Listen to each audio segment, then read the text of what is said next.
Hello, SSS pensioners and everyone watching. May napakainit na balita para sa inyo ngayong taong 2025.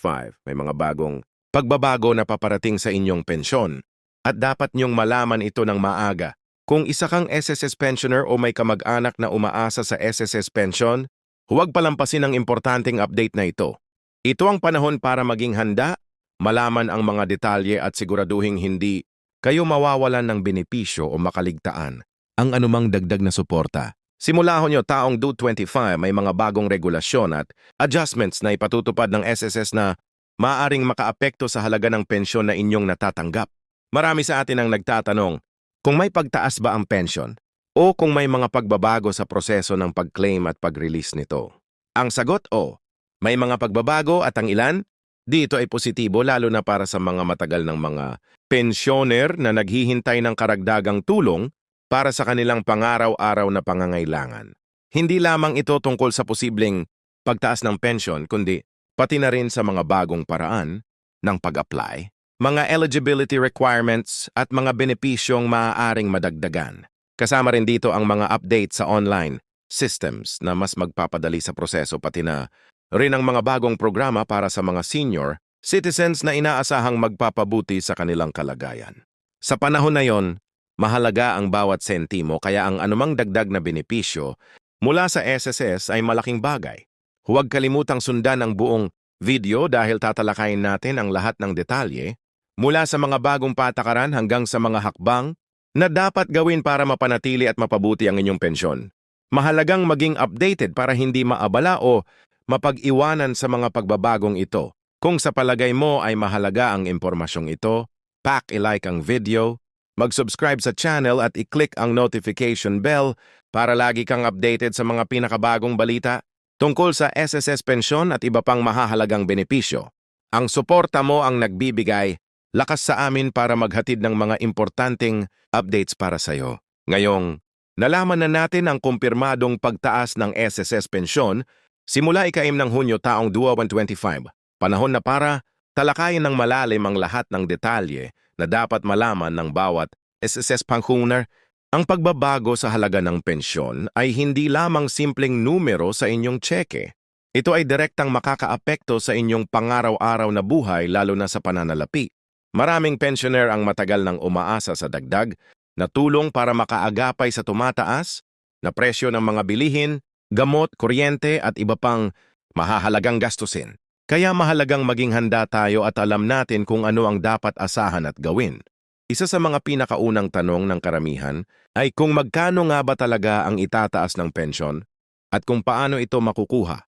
Sa ilalim ng bagong pulisya, inaasahang may significant increase sa pensyon para sa karamihan ng mga pensioner, lalo na para sa mga may mababang kita. Ang pagtaas na ito ay base sa pag-update ng formula ng SSS para sa pension computation na ay sinasaalang-alang ang inflation rate o ang pagtaas ng presyo ng mga bilihin sa Pilipinas.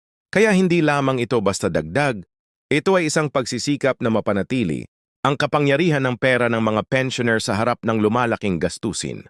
Pero hindi lahat ng pensioner ay makakatanggap ng parehong halaga ng pagtaas. Mayroong iba't ibang factors na kinukonsidera gaya ng haba ng panahon ng kontribusyon mo sa SSS, ang klase ng pension mo, retirement, disability o survivor's pension at ang iyong average monthly salary credit o AMS. Sa madaling salita, mas matagal kang nag-contribute at mas mataas ang iyong AMS, mas malaki ang posibilidad na mas mataas ang iyong pensyon. Ngunit kahit pa ganito, may minimum pension na tinutulungan ng gobyerno para sa mga pensioner na may mababang kontribusyon upang hindi sila mapag-iwanan. Hindi lang tungkol sa pera ang mga pagbabago, malaking bahagi rin ng ginugol ng SSS sa pagpapadali ng proseso ng pag-claim ng pensyon.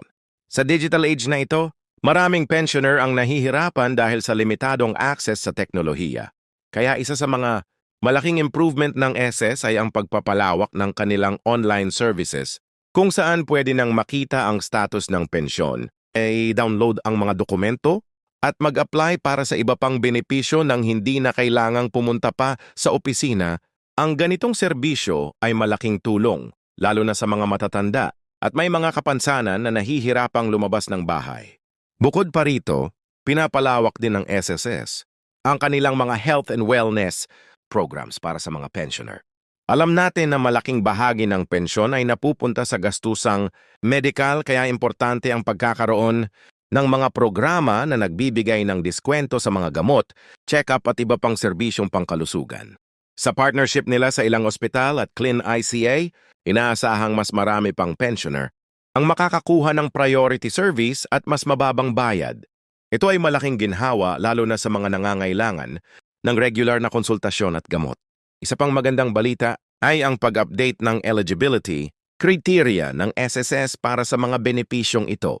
May mga tao na dati ay hindi napasama sa mga programa dahil sa mas mahigpit na requirements, ngunit ngayon ay mas pinalawak na ang coverage.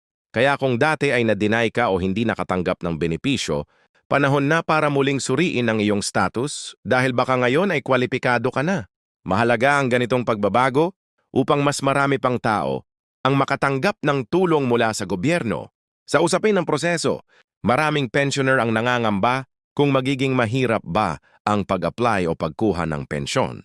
Pero dahil sa mga bagong online tools, mas mabilis at madali na ang lahat. Maaari kang mag-login sa My SSS portal gamit ang iyong SPID, CE o iba pang government IDs para makita ang iyong pension status at mga bayad. Kung hindi ka sanay sa paggamit ng internet, meron ding mga SSS offices na pwede mong puntahan para humingi ng tulong sa pagproseso ng iyong mga dokumento. Dito tutulungan ka ng mga staff sa pagsagot ng mga forms at pag-submit ng mga requirements. Mahalaga rin ang pag-update ng iyong personal at bank information sa SSS system upang hindi magkaroon ng delay sa pension release. Madalas na dahilan ng pagkaantala ng pensyon ay ang maling o luma ng impormasyon tulad ng account number o address. Kaya bago dumating ang Hunyo, siguraduhing tama at updated ang lahat ng iyong detalye sa SSS. Isa pang aspeto na dapat pag-usapan ay ang posibilidad ng pagkakaroon ng bonus o time payouts para sa mga pensioner, lalo na sa mga low income at may mga kapansanan. Yung mga ito ay dagdag na tulong para sa mga nangangailangan at bahagi ng mga hakbang ng gobyerno upang tulungan ang mga senior citizens lalo na sa panahon ng pandemya at sa pagtaas ng presyo ng mga bilihin. Dahil sa mga pagbabagong ito, importante rin na ang pamilya ng mga pensioner ay maging updated at tumulong sa mga proseso. Maraming matatanda ang nahihirapang mag-navigate sa mga technical na aspeto ng online systems. Kaya malaking tulong kung may mga anak o kamag-anak na makakatulong sa kanila.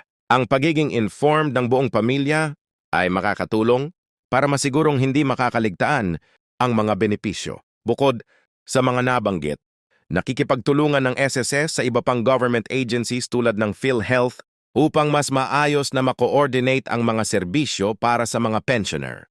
Ito ay upang mas mapadali ang pagkuha ng mga benepisyo at maiwasan ang mga komplikasyon sa mga requirements. Napakahalaga na bilang pensioner, palagi mong i-check ang iyong SSS records para siguruhing tama ang lahat ng impormasyon. Maaari mong i-verify ang iyong contribution history, pensionable salary credits at mga beneficiary details. Kapag may napansin kang mali, agad na mag-file ng correction request upang hindi magkaroon ng problema sa iyong pensyon o sa mga pagtaas nito. Isa pang dapat bantayan ay ang mga scam na kadalasang naglalabas ng peking impormasyon tungkol sa pension increases or bonuses. Huwag basta magtiwala sa mga taong humihingi ng pera o personal na impormasyon sa pangalan ng SSS. Laging i-verify ang mga balita mula sa official SSS website o mga kilalang government channels upang hindi mahulog sa patibong ng mga scammers. Kung pinag-uusapan naman ang buwis, mahalagang malaman kung paano makakaapekto ang pension increase sa iyong tax status. Sa Pilipinas, may tax exemptions para sa mga pension. Pero kapag tumaas ang halaga, maaaring magbago ang tax implications. Mainam na kumonulta sa isang tax o sa BIR para malaman ang tamang detalye at maiwasan ang anumang problema sa hinaharap. Sa wakas, ang pagtaas ng pensyon ay nagbibigay rin ng pagkakataon para sa mas maayos na financial planning. Maraming pensioner ang maaaring mag-invest sa health insurance, magsimula ng maliit na savings fund tugunan ang mga pangangailangan ng pamilya na dati ay hindi naabot. Ang tamang paggamit ng dagdag na kita mula sa pensyon ay makakatulong para mas mapabuti ang kalidad ng buhay sa mga susunod na taon. Mahalaga rin ang papel ng mga community groups at senior citizen organization sa pagpapakalat ng impormasyon tungkol sa mga pagbabagong ito. Maaari silang maging tulay sa pagitan ng gobyerno at mga pensioner upang matulungan ang mga ito na ma-access ang mga benepisyo ng walang abala. Sa kabuuan ng kumpirmadong pagtaas ng SSS pension, simulay ka ng Hunyo taong 2023 ay isang napakalaking tulong para sa maraming Pilipino. Ngunit ang tagumpay ng pagbabagong ito ay nakasalalay sa ating pagiging handa, kaalaman at aktibong pakikilahok bilang mga pensioner o bilang pamilya ng mga pensioner. Ang pagiging well-informed ay ang susi upang masigurong makukuha natin ang buong benepisyo at mapabuti ang ating kalagayan. Maraming salamat sa panonood hanggang dito. Kung nakatulong ang video na ito para maunawaan mo ang mga bagong pagbabago sa SSS pension, huwag utang i-like ang video, mag-subscribe sa channel at pindutin ang notification bell para lagi kang updated sa mga mahahalagang balita tungkol sa SSS at iba pang social benefits. Ang suporta mo ang nagbibigay ng inspirasyon upang patuloy kaming maghatid ng mga tamang impormasyon para sa iyo. Ingat palagi at magkita-kita tayo sa susunod na